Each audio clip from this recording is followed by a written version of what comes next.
ये है वाल्मीकि रामायण हिंदी टीका सहित भाग 1। ज्वाला प्रसाद जी मिश्र हिंदी टीका सहित। खेमराज श्री कृष्णदास प्रकाशन बम्बई प्रेस। वह मंत्रों से पवित्र मांस सीता को दिखा कहने लगे, हे जानकी, यह मांस अति पवित्र है और स्वाद युक्त है और अग्नि में भी भली भांति पकाया हुआ है। धर्मात्मा रामचंद्र जी सीता से यह कहते हुए चित्रकूट पर्वत की चट्टान पर बैठे हैं।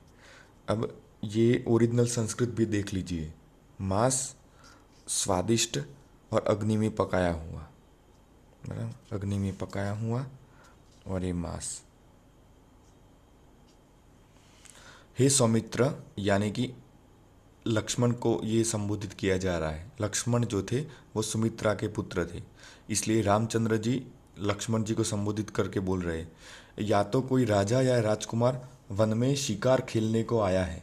अब इस चैप्टर में जो ये चैप्टर चल रहा है, इसके अंदर भरत जी रामचंद्र के जी जो भाई थे, वो रामचंद्र जी को ढूंढते ढूंढते ये जंगल में आ रहे हैं और अपनी फौज के साथ आ रहे हैं।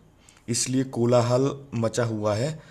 इसलिए ये कोलाहल सुनकर जंगल में बहुत सारे जो प्राणी थे वो इधर उधर दौड़ रहे हैं। तो इसका मतलब ये हुआ कि रामचंद्र जी बोल रहे हैं कि राजा या राजकुमार वन में शिकार खेलने को आया है, यानी कि त्रेता युग में बहुत सारे राजा और नृपगण वो वन में शिकार खेलने के लिए जाते थे। इसका और आगे प्रमाण एक और मिलेगा। अब ये जो वाक्य बोल रहे हैं ये सीता जी बोल रहे हैं। क्या बोल रही है? यह मृग हमारे रनवास को भूषण होगा, यानी कि हमारे जो रानीवास है वहाँ पर ये सुंदर दिखेगा और ये आभूषण की तरह सुंदर लगेगा। हे प्रभु, भरत जी को, आपको, हमारी सभी सासुओं को, वरन सबको ही यह दिव्य मृग रूप विस्मय उत्पन्न करावेगा। यानी कि ये मृग इतना सुंदर है, सुवर्ण मृग, जो हमारे देवर जी थे भरत जी, अपने पति रामचंद्र जी को और अपने सभी सासुओं को ये विस्मय कर देगा। इतना सुंदर ये दिव्य मृग है। हे पुरुषोत्तम, यदि इस मृग को आप जीता न पकड़ सके तो इसका चर्म ही परम मनोहर होगा। यानी कि इस मृग को आप जीते जी ना पकड़ पाए तो मार कर उनका चर्म ही ले आना, यानी कि उनकी चमड़ी लेकर आना, वो कितनी सुंदर और मनोहर होगी। ये स्टेटमेंट अभी सीता जी बोल रही है। अब 19वें श्लोक में, अब 20वां श्लोक शुरू हुआ। इस निहित मृग के सुवर्णमय चर्म का आसन बिछाकर उस पर बैठ तुम्हारे सहित भगवान की पूजा करने को हमारी अभिलाषा हुआ है।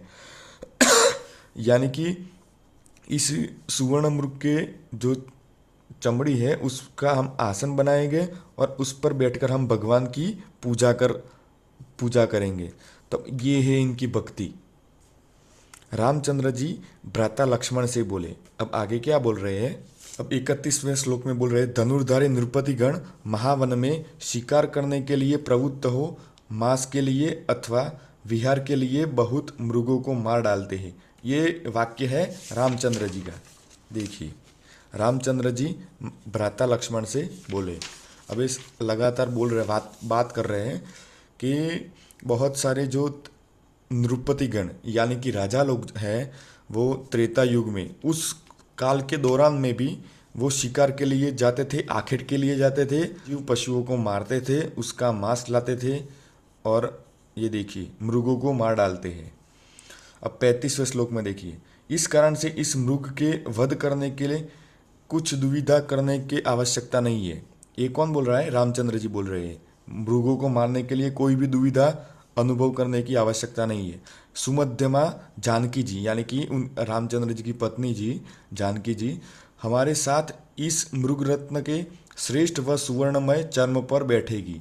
यानी कि रामचंद्र जी ने जो सीता जी ने जो बोला था वाक्य कि मैं सुवर्ण मृग के चमड़ी पर उसका आसन बनाऊंगी और उस पर बैठूंगी, तो रामचंद्र जी ने एडमिट किया कि मृग रत्न के श्रेष्ठ व सुवर्णमय चर्म पर वह बैठेगी।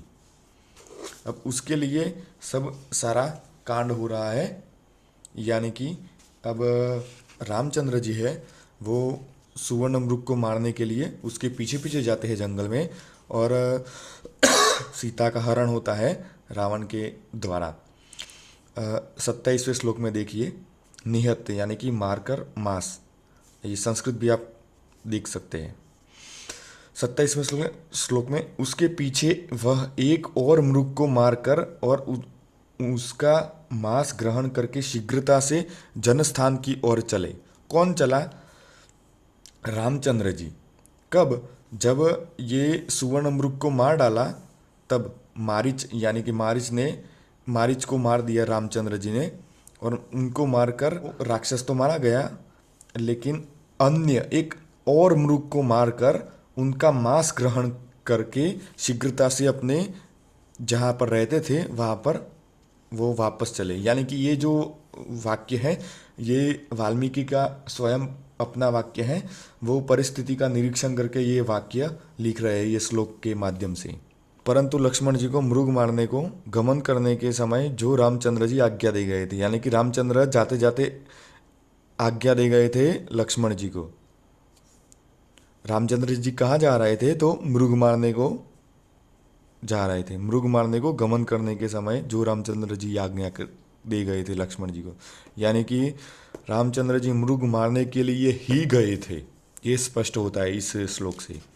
इस नंबर 72 अरण्यकांड सर्ग 47 23वां श्लोक है। अभी हमारे स्वामी बहुत सारे वन फूल, मूल और रुरु, वराह व गोदा, यानी कि एक प्रकार के ये पशु है, वरु वराह गोदा का वध करके बहुत मांस द्रव्य ले यहाँ आते होंगे। जब वह यहाँ पर आवेंगे तब आपका भली भांति से सत्कार होगा, इससे विराजिए। ये सीता जी वाक्य बोल रही है। किसके सामने? रावण के सामने बोल रही है।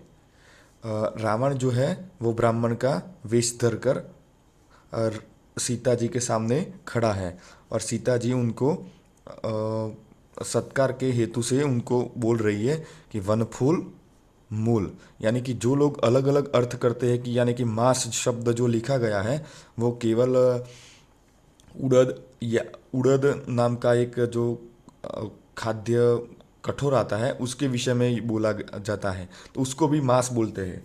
लेकिन ये मांस द्रव्य यानी कि मांस का मतलब मांस ही है, जो जीव को मारकर उसकी शरीर से जो खाते हैं उसको ही मांस को ही मांस बोला गया है। यानी कि वन फूल और मूल को अलग शब्दों से स्पष्ट लिखा है और मांस को मांस ही लिखा है। ये भी 23वां श्लोक है। वाल्मीकि रामायण पेज नंबर 103 अरण्यकांड सर्ग 64। यहाँ पर वल्कल वस्त्र, यानी कि रामचंद्र जी जो थे वो अपने वन यात्रा दरमियान, वनवास दरमियान जंगल में जब घूम रहे थे तब वो वल्कल वस्त्र पहन रहे थे, वल्कल वस्त्र पहन रहे थे। तो चीर वल्कल मृगचर्म और जटाजुट कसकर बांधा।